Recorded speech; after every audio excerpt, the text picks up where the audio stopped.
Assalamualaikum warahmatullahi wabarakatuh. Allahu Akbar, Allahu Akbar, Allahu Akbar, walillahil hamd. Allahu Akbar, Allahu Akbar, Allahu Akbar. Kabiran walhamdulillahi katsiran wa subhanallahi bukratan wa asila.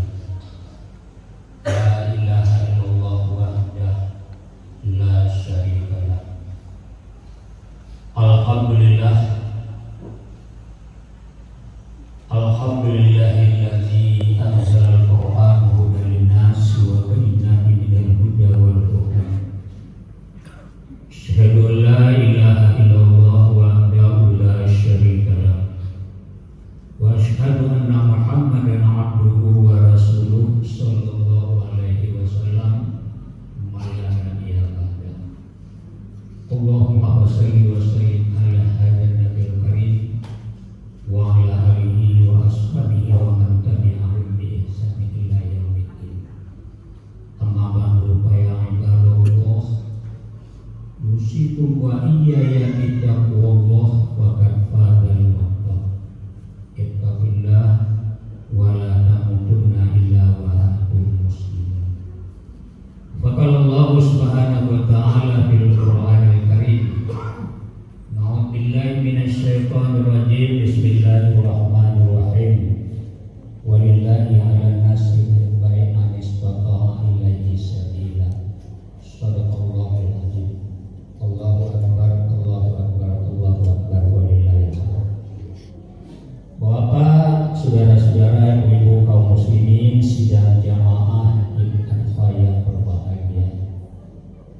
Mari kita ucapkan doa puji syukur kepada Allah Subhanahu wa taala yang setinggi-tingginya. Alhamdulillah sampai hari ini kita masih diberi oleh Allah Subhanahu wa taala nikmat kesehatan dan kesempatan untuk melaksanakan tugas dan kewajiban kita kepada Allah sebagai hamba Allah, yaitu melaksanakan salat Idul Adha di masjid yang maha mulia ini. Bapak jamaah yang terhormat, di bulan Zulhijjah ada beberapa ibadah yang wajib kita laksanakan.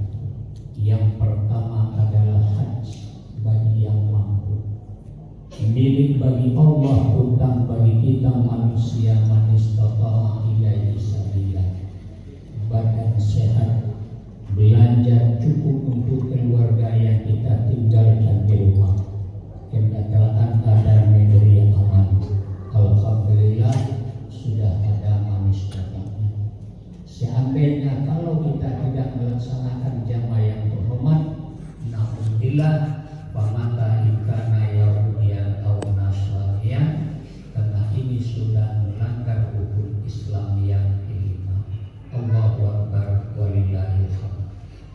Yang kedua jamaah yang terhormat adalah melaksanakan kurban. Kurban sebagai bahasa Arab takarub kepada Allah Subhanahu wa taala dengan nikmat yang Allah berikan kepada kita.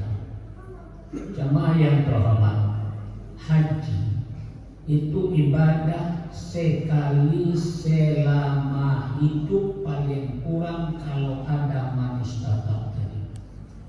Jamaah yang berbahagia.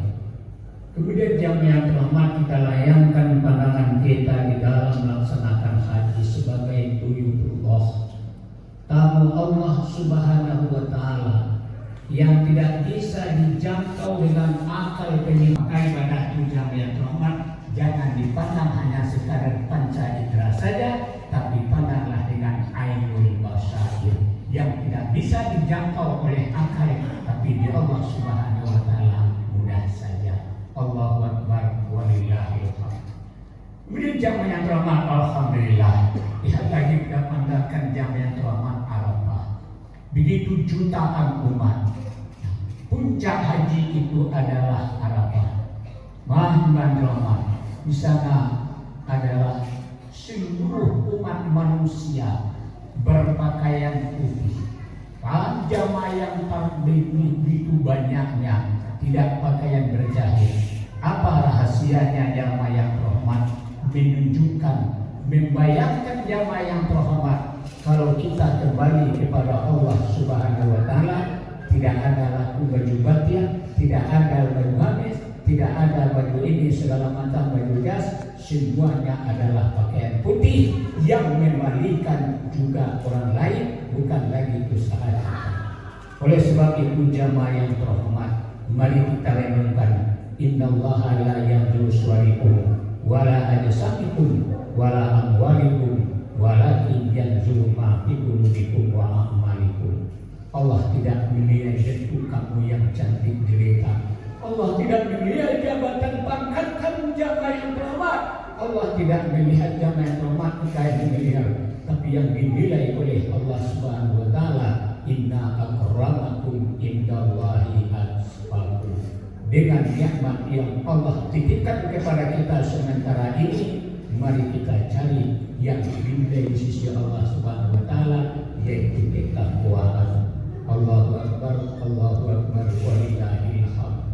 Jamaah yang berbahagia, sebelum kita ke Arafah di sana, walaupun jamaah yang terhormat kita belum sempat pada tahun ini ke Arafah, tapi kita ingat jamaah yang terhormat, Arafah kita ada. Yang pertama, siapa kita? Kita manusia. Kalau kita manusia jamaah yang terhormat, tujuan hidup satu saja, wa ma khalaqtul jinna wal insa illa liya'budun. Ada jamaah yang terhormat ibadah itu yang pakai waktu. Ada yang tidak pakai waktu, ibadah ghairu maqdar. Apapun profesi yang kita laksanakan, bernilai ibadah hendaknya jujur. Yang jujur ini yang paling sulit jamaah yang terhormat. Kalau dikatakan jamaah yang terhormat sekolah tinggi, Nabi kita Muhammad Sallallahu Alaihi Wasallam tidak ada titelnya SH, tidak ada doktoranus, tidak ada profesor, tetapi nilainya jamaah yang terhormat sekolahnya yang hanya satu, yaitu jujur. Alaikum bisyiriki fa inna sidqa yahdi ilal birri innal birra yahdi ilal jannah. Biasakanlah bersifat jujur. Jujur itu akan membawa kebaikan. Kebaikan itu akan membawa keberkatan. Keberkatan itulah surga hidup berusaha kamu. Allahu Akbar walillahil hamd. Jamaah yang terhormat, seketika lihat jamaah yang terhormat. Yang pertama kita tadi adalah siapa kita? Manusia. Yang kedua jamaah yang terhormat, apa tujuan hidup? Tujuan hidup beribadah. Kemudian jamaah yang terhormat ada selain dari itu. Yang ketiga, di mana kita sekarang? Kita di dunia. Dunia ini asal katanya dana. Tidak ada manusia yang sempurna yang cukup. Kadang-kala jamaah yang terhormat, kalau hanya sekadar dunia, berapa kita lihat jamaah yang terhormat, gajinya, hasilnya sudah sekian juta, malah miliar, tetapi jamaah yang terhormat, yang korupsi juga semakin menjadi-jadi. Jumlah jamaah yang terhormat kita lihat oleh jamaah yang terhormat, sekolah agama pesantren, na'udzubillah, dia yang mengatakan haji itu boleh saja di selain dari tempat Masjidil Haram atau Arafah, na'udzubillah. Oleh sebab itu, jamaah yang berbahagia, berhati-hatilah kita di dalam menyerahkan anak kita yang terhormat menjadi anak yang soleh. Siapa yang tidak akan bangga kalau anak kita pesantren agama jamaah yang terhormat? Tapi telitilah, berhati-hatilah menyerahkan anak kita di mana tempatnya. Jelas kuncinya jamaah yang terhormat. Apa pelajarannya? Siapa gurunya? Siapa pemimpinnya? Mudah-mudahan itu menjadi pelajaran bagi kita di masa yang akan datang. Wal yakhshal ladzina law taraku min khalfihim dzurriyyatan dhi'afa khafu 'alaihim falyattaqullah falyaqulu qawlan sadida. Hendaklah kamu cemas, hendaklah kamu takut kata Allah Subhanahu wa Ta'ala. Generasi anak-anak yang kamu tinggalkan di belakang kamu bukan lemah di segi ekonominya, bukan fisiknya, tetapi adalah iman dan akidahnya. Jamaah yang terhormat, sifatnya sementara jamaah. Likulli syai'in hasadun wa hasadul ummati ma baina sittina wa sab'in. Setiap segala sesuatu ada panen. Panen umatku kata Rasulullah antara 60 dan 70 tahun. Kebanyakan umur umat Nabi Muhammad sallallahu alaihi wasallam antara 60 dan 70 tahun. Nabi kita Muhammad sallallahu alaihi wasallam 63 tahun. Tapi jamaah yang terhormat, namanya dari langit sampai ke bumi dibaca orang sampai hari kiamat. Hal kata halal insani hinu minadahi lam yakun syai'an mazkura. Ada satu masa, ada satu saat nanti kata Allah Subhanahu wa taala kita tidak akan dibaca